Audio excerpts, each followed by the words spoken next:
everyone, what's up? Welcome back to another tutorial. Today we're going to be inserting text, images, and buttons into our games. Now before we start, make sure you like the video and subscribe to the channel with notifications on. Be sure to watch until the end of the video so you don't miss out on any important stuff. Now let's get started. So you're going to want to make sure that Explorer properties are open and make your way to the start GUI in Explorer. Then you're going to click the plus sign and click Screen GUI. This will allow the GUI to add images, frames, and other stuff. So we can go ahead and type in frame. And as you see, when we click it, you'll see a white box. That'll be resized at 100 by 100 pixels. So right here, you can resize it any way you like. So click in frame, and then you can resize it. And when you go to the properties, you have a ton of options right here. So you can change the background of this. You can change anything you like. And you also have hexadecimal color values. So if you want to get something online, the color online, you can apply that inside here, and it'll look exactly just how it was online. So there. So that is our frame, right? And right here is the background transparency of this frame. So this is currently at 0, which means no transparency. We can make it transparent a bit, like this by setting it to 0.5. We can also set it to 0.6, 7, 8. So the higher you go, the more transparent it becomes, until it becomes completely transparent and you can see through it. So you won't be able to see, you won't be able to click on it. It's completely transparent. So I'm going to set this back to 0. Now right here, the border mode outline, right here is where you can create a border for your frame. So I'm going to go ahead and type, so I'm going to change the border size pixel to 1. As you can see, we have our border, and it doesn't look wide enough. So we can go ahead and set this like 3. As you can see, we can see it well. Now there are other types of border modes. So we got the outline, where it actually goes in the outside. The inset actually borders the inside ends of the frame. I'll show you the difference. So I'll have these both in the same position, right? I'll have one inside, I'll have one outline. As you can see, the border is actually on the outside of the frame, while the border is actually on the inside of the frame right here. So there. Now we have shown our frame. Now we're gonna go ahead and I'm gonna resize this, and then we're gonna go ahead and go type in something called text label. So you'll have something that looks like a frame. It's like the exact same thing. You have the same properties here. You can change the color. You can change the border size pixel. You can change it whether it be on inset or not, right? You can do all of that. It's just like a frame, except that when you scroll down all the way here to the text, you have a ton of options that you can change the text. So right here, you can click on this and delete this text, and you can type in any single one. I can just type in subscribe. There you go. Now, if you want it to be bigger, you can click this text scale button. As you can see, it'll scale right here. Now, what if you don't like the font? Well, we'll go back to text label. We can go ahead, select this thing called font face, click this 2 times, and you've got an abundance of options. We got Lucky Sky, Mono, all these other stuff. And you can actually add more fonts. Right now, I'm going to choose Freedogo 1. It's my favorite. Now, what I'm going to do, I'm going to change the text color. I'll make it white. And then right here, the text stroke transparency, you can also call it the outline transparency. So you see how that 1, which means it's completely transparent and you can't see it. But when you press 0, you see the outlines of the text up here, and I can customize it. All right, now we've done our text label. We'll now do a text button. So a text button has all the properties of a text label, except that it's a clickable button. It's a button. Unlike this, which is not a button, you cannot click on it. This, you can click on it, it's a button, right? So right here, you can change the name. I can type in, oh god, there you go. You can go down here, right? You can change the name. I can say, like, right? I can text scale it. I can still make it Freedogo 1 and have text transparency 0. I can make this white. There you go. Everything still looks the same. And it looks nice. Alright, now we're going to go ahead and add something called an image label. Now, an image label is just like a frame, except that the frame is going to be an image, right? So you have a background right here, but then you have the image. right? So in this image, you can import any type of image you want that is inside the Roblox database. So if you want to import any image, you're going to want to go to your web browser and type in roblox.com/create and make your way to the dashboard.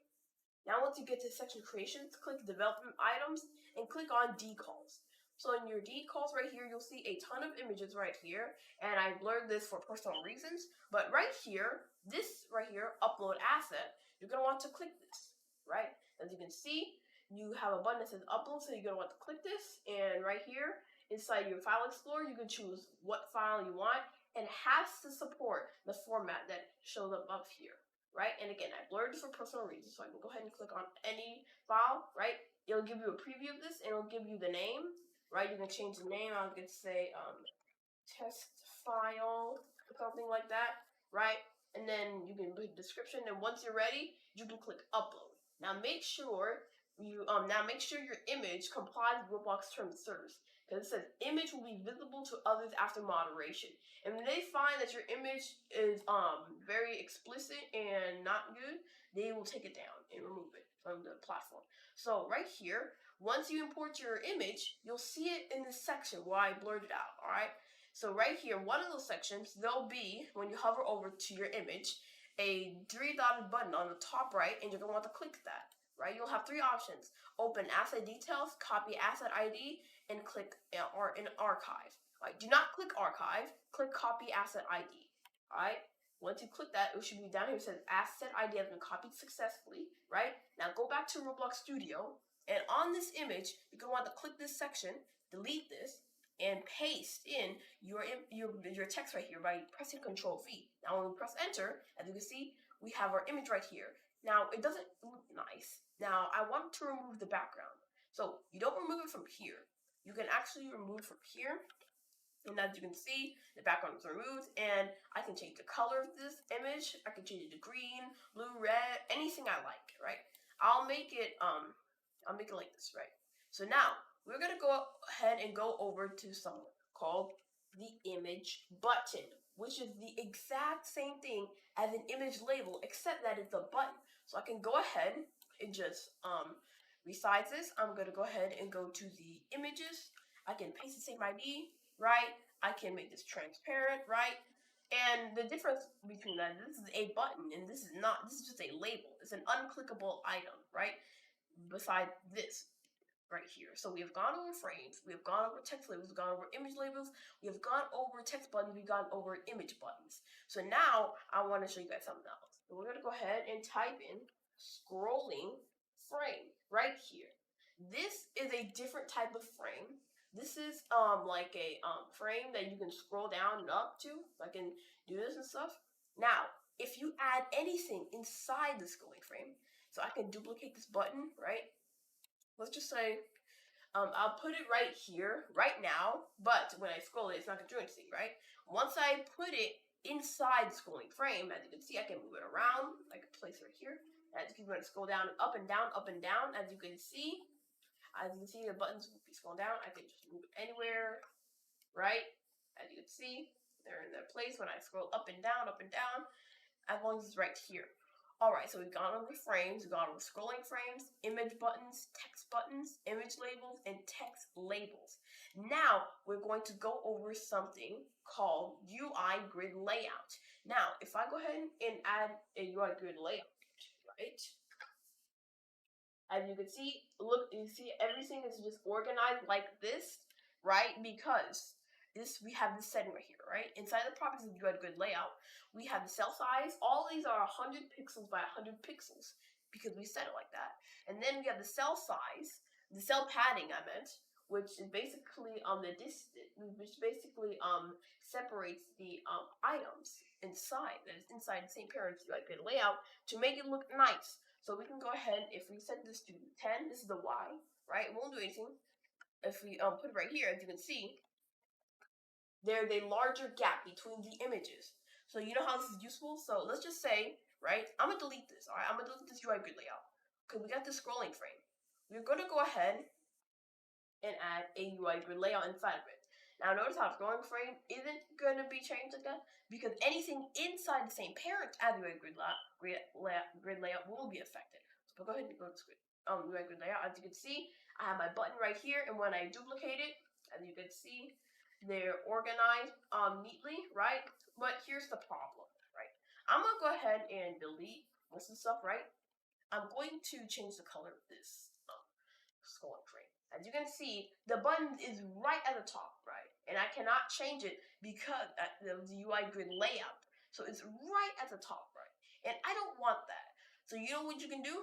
We're gonna go ahead and delete this, right? We are going to add a frame inside here, right? You can add a frame. I'll put it right here. And I'll just resize it a little bit. Okay, so now we're gonna go to scrolling frame, and then we can scroll all the way down. You see canvas size? This canvas size, the entire size of this canvas. So this is the Y size. So this is the I think this is the offset. This is scale. This is the scale. So what you're gonna want to do is you're gonna want to make this size the exact same scale. So we're gonna set this. Oops. We're gonna set the offset to 0, and we're gonna set this here, and as you can see, it's super long, right? Now I know what you're thinking. What am I gonna do with this? Watch, just watch. I'm going to make this invisible, right? When I make this invisible, I can go ahead and add a UI grid layout, and then when I duplicate this button, put it in here, as you can see, it's not all the way in the top right, and instead it's on the top right of this frame, which is going to be invisible. This way, you can make your image, scrolling frame look really nice. Now we've gone over the frame, scrolling frame, image button, text button, image label, text label, and UI grid layout. Now we're going to go over something called UI list layout, which is a different thing. So we're going to go to screen UI, type in UI list layout. Oops. Right here, when you click it, as you can see, all these items are on the list, and they don't have a specific size for each one of them. You just have the paddings, right? So it's basically it just shows a list of items. It is not like the UI grid layout where there's a fixed amount of size and padding, right? There's a fixed amount of paddings, but not a fixed amount of size. You can have the size anything you like. So what we can do is I'm gonna go ahead and have in frame, right? This frame, I'm going to just put you on this layout right here, right? Which one? This one, right? This frame. I can go ahead and just go around like this. I can make this invisible, right? And then I can have the button that says subscribe. Right here, this text label says subscribe. I can put that inside here. As you can see, no, not agree. UI list layout. As you can see, when I paste it, as you can see, it just goes down the list. Notice how it does not go in a straight line, go down like this. It's not a UI grid layout, it's a UI list layout. And we can change the padding of this, right? By making it. You can change the 1 pixel. I believe 5 pixels will do the same. Okay, no, let's try 10. Alright, so 10 works, and you see they're evenly distributed, right? They're the same size and stuff because we decided to have it the same size, right? We change it like this and stuff, but no, I don't want to do that. Now, here's what you can do. Go to UI list layout right here. Fill direction. You can choose vertical or horizontal. So if you choose horizontal, it'll look like this. Now remember, when you choose horizontal or vertical, it will not go down all the way down like that. It'll keep if you choose vertical, it'll go vertical all the way. If you go horizontal, it'll always go horizontal. And there you go. So this is what we can use to make a player list, which I'll tell you guys in the next video how to make that. But right now, there are a ton. Right now, we got one more thing to add. We got one more thing, and this is what makes a lot of GUIs look really nice.